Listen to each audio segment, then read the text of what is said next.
नमस्कार, जनवार्तामध्ये आपल्या सर्वांचं स्वागत। सर्वप्रथम पाहूया ठळक बातम्या।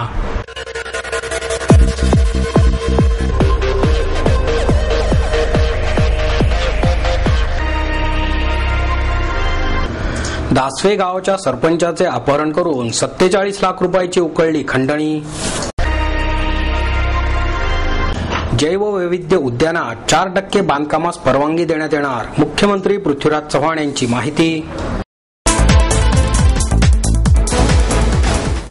दासवे गावच्या सरपंचाचे अपहरण करून 47 लाख रुपयांची खंडणी उकळण्यात आली। लवासा प्रकल्पातील दासवे गावच्या सरपंचाचे रिव्हॉल्व्हरचा धाक दाखवून अपहरण करून 47 लाख रुपयांची खंडणी उकळण्याचा प्रकार उघडकीस आला आहे। वारजे येथील महर्षी कर्वे विद्यालयाजवळून रविवारी सायंकाळी त्यांचे अपहरण करून रात्री उशिरा त्यांना सोडून देण्यात आले। शंकर महादेव धिंदवे असे या सरपंचाचे नाव आहे। आम्ही शरद मोहोळची माणसे आहोत असे सांगून त्यांनी पैसे मागितल्याची तक्रार धिंदवे यांनी दिली आहे। रविवारी संध्याकाळी दासवे गावातील कार्यक्रम संपवून धिंदवे पुण्यात आले होते। महर्षी कर्वे विद्यालयाजवळ सायंकाळी 6:30च्या सुमारास ते थांबले असताना दुचाकीवरून आलेल्या 5 जणांनी त्यांना अडवले। रिव्हॉल्व्हरचा धाक दाखवून त्यांच्यासह त्यांचे वाहन चालक रंगनाथ चौगुले यांचे अपहरण करून मुळशी तालुक्यातील मुठा गावात नेले। तेथे धिंदवे यांना मारहाण करून पैशाची मागणी करण्यात आली। अपहरणकर्त्यांच्या भीतीने धिंदवे यांनी धायरी येथील घरात पैसे असल्याचे अपहरणकर्त्यांना सांगितले। त्यांच्याकडून त्या घराच्या किल्ल्या अपहरणकर्त्यांनी घेतल्या। त्यानंतर तिघे अपहरणकर्ते वाहन चालक चौगुलेंना सोबत घेऊन धिंदवे यांच्या धायरी येथील घरी गेले। अपहरणकर्ते धायरीतील घरी आले तेव्हा घरी कोणीही नव्हते। धिंदवे यांचा जमीन खरेदी विक्रीचा व्यवसाय आहे। जमिनीच्या व्यवहारातून आलेली 47 लाखांची रक्कम कपाटात ठेवली होती, ती त्यांनी काढून घेतली। पैसे घेऊन तिघे अपहरणकर्ते मुठा गावी परत आले। त्यानंतर याविषयी पोलिसांना काहीही न सांगण्याची धमकी देऊन त्यांना रात्री उशिरा सोडून देण्यात आले। अपहरणकर्त्यांच्या शोधासाठी 4 पोलीस पथके तयार केली असून ती त्यांच्या मागावर आहेत असे वारजे पोलीस ठाण्याचे वरिष्ठ निरीक्षक सुनील दरेकर यांनी सांगितले। याबाबत काल सायंकाळी 6:30 वाजण्याच्या सुमारास हे जे दासवे गाव जे आहे याचे जे सरपंच आहेत शंकर महादेव धिंडले म्हणून, तर ते त्यांच्याकडं लवासा सिटीमध्ये कार्यक्रम होता 1 तारखेला। त्या कार्यक्रमानिमित्त काही कर्वेनगरला फ्लेक्स बोर्ड बनवण्यासाठी आले होते त्यांचे गावचे लोक। काही त्यांच्या गाडीतून कारमधून आले होते आणि कारमधून आल्यानंतर त्यांनी ते फ्लेक्स बोर्ड झाल्यानंतर काही जेवण बनवण्यासाठी, काही मासे आणि खेकडे काही बनवण्यासाठी, भाजी काय बनवण्यासाठी काही लोकांना पाहिजे होती। तर त्यासाठी ते पाण्यासाठी त्या काकडी सिटीच्या समोरच्या बाजूला काही फुटपाथवर मासे विक्री करणारे आणि खेकडे विक्री करणारे लोक बसतात। तर त्या ठिकाणी ते कार येऊन थांबले। थोडं 10-15 फुटावर कार थांबवली आणि ते खेकडे जे जिथं बसतात खेकडेवाले आणि मासेवाले त्या ठिकाणी ते पाण्यासाठी गेले। त्या दरम्यान मोटरसायकलवर काही इसम आले। तर एकूण 3 मोटरसायकल होत्या, एकूण माणसे 5 होती 3 मोटरसायकलवर। तर त्या ठिकाणाहून त्यांना प्रथम रिव्हॉल्व्हरचा धाक दाखवला आणि गाडीवर बसा म्हणले आणि त्यानंतर त्यांना गाडीवर बसून घेऊन गेले। दरम्यान ड्रायव्हरला चावल लागता ड्रायव्हरही खाली उतरला आणि त्या ड्रायव्हरलाही पण मोटरसायकलवाल्यांनी दमदाटी देऊन त्यालाही मोटरसायकलवर बसवलं आणि घेऊन ते डायरेक्ट पहिले त्या जे कंप्लेनंट आहेत धिंडले त्यांना डायरेक्ट मुठे गावी नेले आणि तिथेही त्यांना मारहाण केली। तर आम्ही शरद मोहोळची माणसं आहोत आणि असं म्हणून त्यांना तुमच्याकडे भरपूर पैसे आहेत, त्यांची माणसं आहोत, आमचे काही शरद मोहोळचे लोक काही आमचे जेलमध्ये आहेत, त्यांना सोडवण्यासाठी आम्हाला पैशाची गरज आहे, तुमच्याकडे भरपूर पैसे आहेत म्हणून असं करता त्यांनी पैशाची मागणी केली। आणि तो म्हणला आम्ही माझ्याकडे काय आता पैसे नाहीत। मग पैसे नाहीत म्हणल्यानंतर मग तुझं कुठं घर आहे काय आहे असं म्हणून त्यांनी ते घराचं तू कुठं राहतो त्याच्या घराच्या चाव्या कुठे झडती घेतली, त्याच्याकडे चाव्या मिळाल्या आणि मग धायरी गावाला त्यांचं धिंडल्यांचं जे घर आहे त्या ठिकाणी जाऊन त्यांनी त्यांची काही ही माणसं पाठवून ड्रायव्हरला पाठवून त्या ठिकाणी ते घरातून त्याच्या घरात असलेले बॅगमधून टोटल एकूण 47 लाख रुपये काढून घेऊन गेलेले आहेत। जैववैविध्य उद्यानात 4% बांधकामास परवानगी देण्यात येणार आहे अशी माहिती मुख्यमंत्री पृथ्वीराज चव्हाण यांनी दिली। काँग्रेसच्या कार्यकर्त्या मेळाव्यात प्रदेशाध्यक्ष माणिकराव ठाकरे, वनमंत्री डॉक्टर पतंगराव कदम, उद्योगमंत्री नारायण राणे, सहकार मंत्री हर्षवर्धन पाटील, उल्हास पवार, प्रदेश महिला काँग्रेसच्या अध्यक्ष कमल व्यवहारे, प्रदेश युवक काँग्रेसचे अध्यक्ष विश्वजित कदम, उपमहापौर प्रसन्न जगताप, आमदार विनायक निमण, रमेश बागवे, दीप्ती चौधरी, मोहन जोशी, शहर समन्वय समितीचे प्रमुख शरद रणपिसे, काँग्रेसचे शहराध्यक्ष अॅडव्होकेट अभय छाजेड उपस्थित होते. यावेळी चव्हाण म्हणाले, जैववैविध्य उद्यानात 4% बांधकामास परवानगी देण्यासह 23 गावांच्या विस्तारित विकास आराखड्यास राज्य शासनाने तत्वता मंजुरी दिली आहे. बीडीपी मंजुरीचा अध्यादेश आचारसंहिता लागू होण्यापूर्वी काढला जाईल. मेट्रो प्रकल्पाचा आराखडा दिल्ली मेट्रोकडून आला आहे. मेट्रो बीओटी तत्वावर राबवावी की राज्य सरकारच्या भागीदारीत याबद्दलच्या आर्थिक बाबी तपासल्या जात आहेत. मात्र पुण्यात मेट्रो होणारच असे मुख्यमंत्र्यांनी यावेळी स्पष्ट केले. नगरपालिका निवडणुकांची आचारसंहिता लागू होईल. त्यानंतर फेब्रुवारीच्या पहिल्या आठवड्यात महापालिकांच्या निवडणुका होतील. मार्चच्या पहिल्या आठवड्यात जिल्हा परिषदेच्या निवडणुका होतील. या निवडणुकांच्या आचारसंहिता लागू होण्यापूर्वी पुण्यासंदर्भातील निर्णयांची कायदेशीर प्रक्रिया पूर्ण केली जाईल. पुण्यासाठीच्या स्वतंत्र विमानतळासाठीच्या जमीन अधिग्रहणाची प्रक्रिया लवकरच सुरू होणार असल्याचे त्यांनी सांगितले. मुळामुठेच्या प्रदूषण मुक्तीसाठी 811 कोटींच्या प्रकल्पास केंद्र सरकारची मान्यता घेण्याचे प्रयत्न सुरू आहेत.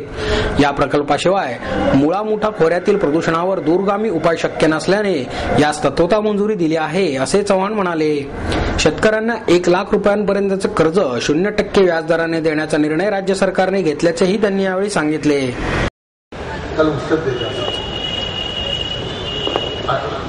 लोकपाल बिलाबद्दल चर्चा असेल.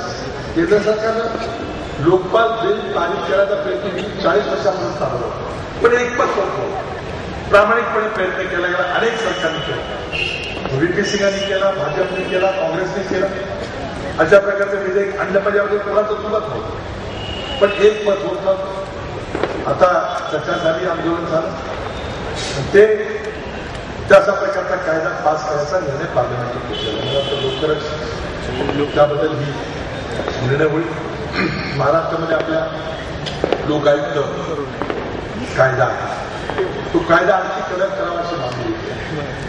त्याबद्दल शासनाचे गंभीरपणाने त्या विषयाकडे जी मागणी आहे, ज्यामध्ये जे बदल सुचवले गेले ते बदल सर्व राज्यांनी केले, केंद्र सरकारच्या सल्ल्याने केले तर अधिक उपयुक्त अशा प्रकारची आमची पावलं टाकली. मला मुद्दाम आपल्याला सांगायचं आहे, त्यामध्ये अतिशय प्रभावीपणे आपल्याला लोकांच्या समोर जात आहे. एका बाजूला आपण केलेली विकास काम, दुसऱ्या बाजूला आपल्यावर होणारी टीका, आणि तिसऱ्यांदा आपला इतिहास 1995 ते 99च्या 4.5 वर्षाच्या युतीच्या सरकारचा अनुभव, दिल्लीमधल्या 6 वर्षांच्या भाजपा सरकारचा अनुभव हा लोकांनी घेतला आणि त्या युतीला महाराष्ट्रात जिंकवलं आणि दिल्लीला भारतीय जनता पक्षाच्या आघाडीखालच्या एनडीएला लोकांना एकदा नव्हे तर 3-3दा झटका दिला आणि एक प्रक्रिया सुरू झाली. राष्ट्रीय मुख्य प्रवाहामध्ये आज मोठ्या प्रमाणात आज मी पुणे जिल्ह्याच्या ग्रामीण भागात गेलो, भोरला गेलो, तिथं काही कार्यक्रम झाले. अनेक लोकांना विविध पक्षामधून काँग्रेस पक्षामध्ये प्रवेश केलेला आहे. त्या ठिकाणी देखील काही प्रमुख मंडळी आपल्या पक्षात आली. ती प्रक्रिया फक्त पुणे किंवा पुणे ग्रामीणमध्ये होत नाही, तर संबंध महाराष्ट्रामध्ये गेल्या आठवड्यापासून खूप दौरा केला. विदर्भातला केला, कोल्हापूरला गेलो होतो, इंदापूरला गेलो होतो, वाशिमला गेलो होतो, हिंगोलीला गेलो होतो, नागपूरला गेलो होतो. ही सगळी प्रक्रिया मोठ्या प्रमाणामध्ये मला फायदा झाला. कशामुळे होतं? कदाचित काही माणसं आपल्यावर नाराज देखील एखाद्या ठिकाणी गेले असेल स्थानिक, पण मला जे दिसलं की मीडियम लेवलचे मध्यम नेतृत्वाचे लोक ते काँग्रेसच्या विचारावर विश्वास ठेवून मुख्य प्रवाहामध्ये आपण राहिलं पाहिजे म्हणून हा निर्णय घेऊन अशा प्रकारचा पक्षामध्ये या प्रक्रिया सुरू झाली. आणि म्हणून मला वाटतं की पुण्यामध्ये देखील आपलं अत्यंत प्रभावी अशी संघटना पुन्हा उभी करून प्रभावी अशी लढत निश्चितपणे दिली जाईल. आणि व्यासपीठावर असलेले आम्ही सगळे मुंबईचे मी असेल, माणिकरावचे असतील, आमचे मंत्री असतील, सर्व मंत्रिमंडळ राणे साहेब देखील आपल्याला मार्गदर्शन करून गेले. पुढं सगळे आम्ही आपल्या सर्वांच्या मागे भक्कमपणे खंबीरपणे उभे आहोत.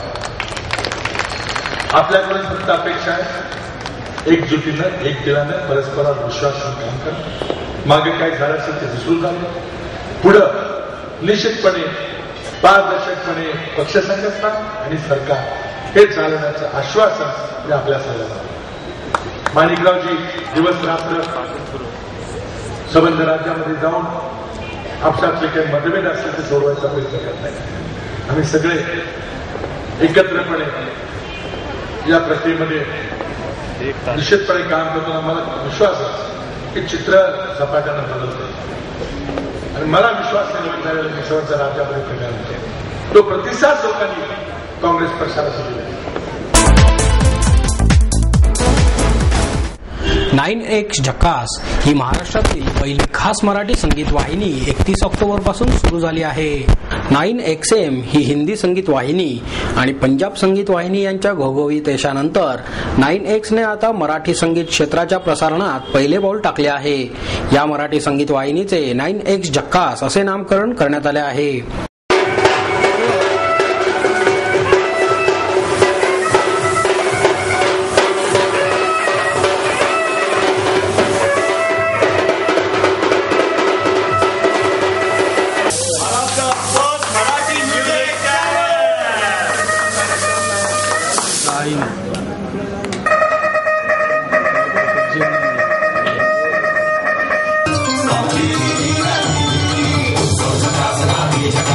मराठी संगीत प्रेमीपर्यंत आणि खास करून तरुणांपर्यंत पोहोचण्याचा प्रयत्न ही वाहिनी करणार आहे. या वाहिनीवर मराठीतील नामांकित चित्रपट पाहता येणार आहेत, पण त्याचबरोबर चित्रपटात नसलेली मराठी गीतेही पाहण्याची संधी मिळणार आहे. त्यामुळे अल्पावधीत ही वाहिनी महाराष्ट्रीय तरुणांची आवडती होईल. आई शपथ ही या वाहिनीची टॅगलाईन आहे. 9X झकास ही मराठी संगीताला वाहिलेली अशा प्रकारची पहिली दूरचित्रवाणी वाहिनी आहे.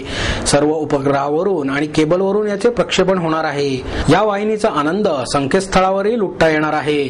त्यासाठी www.9xjakaas.in या संकेतस्थळाला भेट देण्याचे आवाहन करण्यात आले आहे. 9X माध्यम समूहाचे वरिष्ठ उपाध्यक्ष आणि व्यवसाय प्रमुख पुनीत पांडे म्हणाले, प्रादेशिक संगीतावर आधारित आमची दुसरी वाहिनी आहे. यापूर्वी पंजाबमध्ये 9X स्टेशन ही वाहिनी सुरू केली आहे. त्याला प्रेक्षकांनी चांगला प्रतिसाद दिला आहे. त्यामुळे प्रादेशिक संगीत वाहिनी सुरू करण्याचा आत्मविश्वास वाढला आहे. त्यातून पहिली मराठी संगीत वाहिनी सुरू करण्यात येत आहे. त्याला मराठी संगीत प्रेमी भरभरून प्रतिसाद देतील असा विश्वास वाटतो. 9X झकासच्या माध्यमातून अप्रतिम कलाकृतींना हक्काचे व्यासपीठ मिळवून देणे हा या वाहिनीचा मुख्य उद्देश आहे. मराठी मनोरंजन उद्योगाच्या विकासात 9X झकास याचे मोठे योगदान असेल. 9X माध्यम समूहाचे कार्यक्रम प्रमुख आणि वरिष्ठ उपाध्यक्ष अमर तिडके म्हणाले, 9XM प्रमाणेच 9X वाहिनीवरही अॅनिमेटेड विसरित चित्राचे प्रसारण करण्यात येणार आहे. या माध्यमातून मराठीतील गाजलेले चित्रपट आणि चित्रपटात नसलेली अवीट गीते बघण्याचा आनंद प्रेक्षकांना मिळणार आहे. त्यात मराठी गीतांचा बाज असलेली अस्सल मराठमोळी लावणीची आनंदही घेता येईल. या वाहिनीला आधुनिक बाज देण्यात आला आहे. तसेच 9X झकास गॅग हे एक अॅनिमेटेड कलाकार तयार करण्यात आले आहे. की चॉइस को देखते हुए हमने डिसाइड अपना जो प्लेलिस्ट है उसी हिसाब से सेट किया है. जो गाने प्ले होंगे they will be film end non film, Marathi K film end non film hits जो प्ले होंगे, keeping the youth in mind, youth को फोकस रखते हुए. It's a very the look end feel of the channel बहुत contemporary है, आज youth के लिए है. तो गाने भी जो आएंगे it is going to be focused more for the youth. And जो नया टैलेंट जो आ रहा है हमारी मराठी इंडस्ट्री में, उसके लिए ये परफेक्ट प्लेटफॉर्म है. क्रीडा समीक्षक सुनंदन लेले यांच्या क्रिकेट पर्यटनावर आधारित 12 गावचे पाणी या पुस्तकाचे प्रकाशन हर्षा भोगले यांच्या हस्ते करण्यात आले. यावेळी समालोचक विक्रम साठे, आशुतोष रामगीर, निवेदक सुधीर गाडगीळ, राहुल सोलापूरकर आणि राजेश दामले उपस्थित होते. गाडगीळ, दामले, सोलापूरकर यांच्यानंतर मी बोलणे म्हणजे सचिन सेहवाग नंतर बॅटिंगला येण्यासारखे आहे. मला मराठी लिहिण्यापेक्षाही जास्त वेळ वाचायला लागतो, पण तुम्ही जे पटापट मराठी बोलता ते ऐकतच राहावे असे वाटते, अशी टिप्पणी करत क्रिकेट समालोचक हर्षा भोगले यांनी धमाल किस्से सांगत शब्दांची मैफिल रंगवली. लेले म्हणाले, पत्रकारितेच्या माध्यमातून माध्यमातून कसोटी क्रिकेट खेळणाऱ्या सर्व देशांना भेटी देण्याचा योग आला. त्यातूनच परदेशातील अपरिचित अशा प्रेक्षणीय स्थळांची माहिती या पुस्तकात देण्याचा प्रयत्न केला असल्याचेही लेले यांनी यावेळी सांगितले.